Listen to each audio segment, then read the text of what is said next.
But I am a woman who for many years, even going back to when I was young, a teenager, never felt good enough. I never felt like I fit in anywhere. And this thought process really held me back from many, many things in my life for a very long time. And it caused so many things to go sideways for me. Now, I am the type of woman that if I am thrown off the side of the building, and that I'm using that as an analogy as like towards, something that happens in my life. So if I'm thrown off a building, I will land on my feet like a cat. That's just how I am. That's who I am. I dust myself off and I keep going. But the problem is that even though you dust yourself off and keep going, where are you going? Are you going in a direction that takes you in a better place, or are you going in the same direction that you've always been in? And that was my problem, is that I would dust myself off and just keep going in the same direction that kept putting me back into a place where I fell off the side of a building. So for years and years and years, my motto was start something, never finish it. Move from city to city in search of happiness, in search of a place where I fit in. Constantly looking for validation. And this is with everything that I said and did, how I looked especially. And during all this, and this is kind of like I'm going to go into the effects of that and why I'm talking about this and how it relates to your health and well-being is, the problem is that when we're in that state of pity, when we're in that state of being a victim, we're never happy about what's actually in front of us. We don't see our friendships. We don't see the greatness that's in our life because we are so searching for happiness. But I'm going to let you in on a tip, is that whole time I was chasing happiness and trying to fit in, all I had to do was stop and go in here. I didn't have to run around looking for happiness. I didn't have to chronically diet to have the perfect body. And I certainly didn't have to keep searching in other people for happiness when it was right in front of me and inside of me. So the effects of really being in that bad place, being in that place of trying to be a square peg and fit into a round hole. Like I was trying to fit into things that I just really had no business trying to fit into. And I certainly was not going to go anywhere by feeling like I wasn't good enough. My self-worth was very, very low, which creates so many, especially for women, you can really do some dumb things and you learn from them, trust me. But if I can help you from avoiding a lot of these things, that's what I'm here to do. So the effects was, like I was saying, never being happy in what is actually around me. I was in terrible relationships with men. I can honestly say that not one of my relationships was good. Now, keep in mind how they treated me was not good, but I let them treat me that way. And the common denominator in all those relationships was me. Not saying that what they did was right or that it was good for them to do what they did. It wasn't right, but I was the common denominator. So I had to take a step back and be like, Carmen, you need to change what's going on in your head because you're attracting the wrong shit. Then I started competing. Because I felt like, okay, if I'm not good enough, then, one thing I love is working out and I have a passion for it. And if I look good, people are going to see me. People are going to notice me. I'm going to be validated. So that's why I got into competing. All the wrong reasons. And nothing against competing, because it's not competing that was a problem for me. It's why I was competing that was a problem for me. Another ill effect is chronic dieting. Dieting, on, off, lose weight, gain weight, up and down, in search of this perfect body that isn't even attainable. And by chronically dieting, that's causing so many ill effects in my body and putting me in a bad state and making my current state of not feeling good about myself even worse. Happy in any job that I was in. And I love what I do, but everywhere I went, I wasn't happy. And it's all because I never felt like I was good enough. So I kept moving and changing to search for something. And then I thought, okay, if I go out on my own, then I will feel good enough. But that didn't work either. So then I would go back to a gym and start working at a gym again. And I was up and down, like trying to, own my own business, then just back at another gym. And this is the shit show that I put myself through for most of my life. Another huge thing is just not seeing the blessings that I had in my life. And for those that really know me well, when I say I have an amazing group of friends and an amazing family, I'm not lying.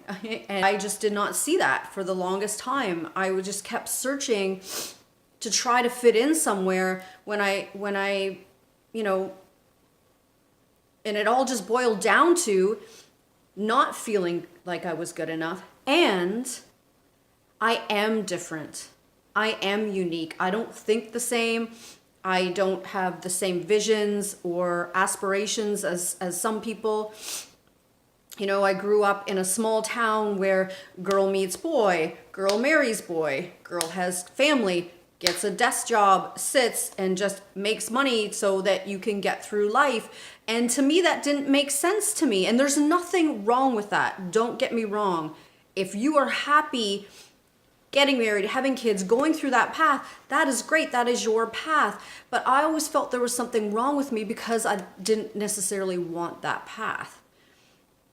And I fought it and fought it and fought it. And part of the reason why I was always out trying to find this place to fit in, and part of the reason why I was in such bad relationships all the time. And I would say the first kind of aha moment I had in changing and creating something better for myself is in the many cities and travelings that I did in my life, in and out of different places and just different situations. I ended up in Miami for 3 years. Now, Miami's beautiful. The weather, I fell in love with it. Fell in love with the beach and that kind of thing. But Miami didn't make me better. It made me worse for many reasons. I went there, it was like a midlife crisis. I went and I partied my ass off. I drank. I was in fuck it mode. I did not give a flying hoodoo about anything. And you know where that put me? In a very, very bad place. Worse than I was before. All in search for happiness and trying to fit in. And that's why I did it. And then one day I just realized, after I was walking down the sidewalk in Miami, minding my own business, out drinking at clubs, and I got jumped by 6 women who beat the crap out of me, and I ended up with a major concussion. And this isn't something most people know because I haven't shared it, because I actually am very ashamed of it, I think, and just felt like, okay, I'm a grown woman and this is happening, like what's going on? But that was kind of the end point for me and where things started changing. I ended up staying longer, and I was kind of forced to come home. That's a whole other story. So I had to start all over again. I had to start from square one. I wasn't in a good place mentally or emotionally because Miami screwed me up. And then, of course, I've had some pretty crazy things happen in my life. I've had a lot of loss, sudden loss in my life, and that's a whole other thing. But I'm not going to go on about that because I feel like we have all had great loss in our life. But it was something that, instead of kind of like working on that and working through it, I decided to start competing again. And I started competing before I went to Miami, but I started competing again for the wrong reasons. I was hoping that it would be a coping mechanism for me, and in a way it was. But when your body's under a lot of stress, and then you emotionally and mentally, which is the worst kind of stress, the last thing you should be doing is adding more stress to your body. But I didn't listen.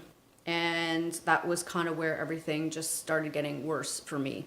And one traumatic thing kept happening in my life, You know, after losing my dad, that's when I started competing hard again to kind of numb that.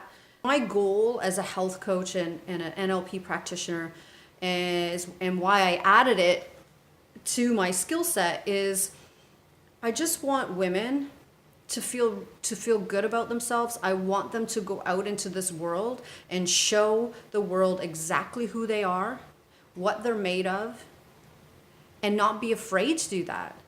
I want you to feel like you don't care what the world thinks of you. I want you to go out there, show everybody your greatness and your uniqueness, because we need more of that. We need more of your greatness and uniqueness. And if we actually stood out there and were just who we were and didn't need validation and didn't need to try to fit in, and we didn't need to want to have everybody like us. You can't be everything to everyone. And I think if we start, you know, just, and I say this all the time, stepping into your truth and standing in your light. And when you do that, the world changes around you. You attract what you're supposed to attract. And that is happening for me. And I want that for women. And that's what I coach. That's my background as a coach. That's what I want to do for you. I want you to stop the madness. I want you to create patience. I want you to love your journey and embrace your journey, because trust me, along the way, you're going to see some things that you never thought you would see. You're going to see things about yourself that you didn't even know were inside of you. You're going to start seeing exactly what's around you, good and bad, and get rid of the bad and make more room for what the universe is going to bring you, because trust me, it'll bring you some stuff that you never thought you would have. You just have to stop thinking like everyone else. Start thinking like you. Start being you. And if you feel the need to go on a diet and you are going on these crazy fads, you need to start understanding, if you're doing it, are you doing it for the right reasons? I'm not against anything. I'm only against it if you're doing it for the wrong reasons.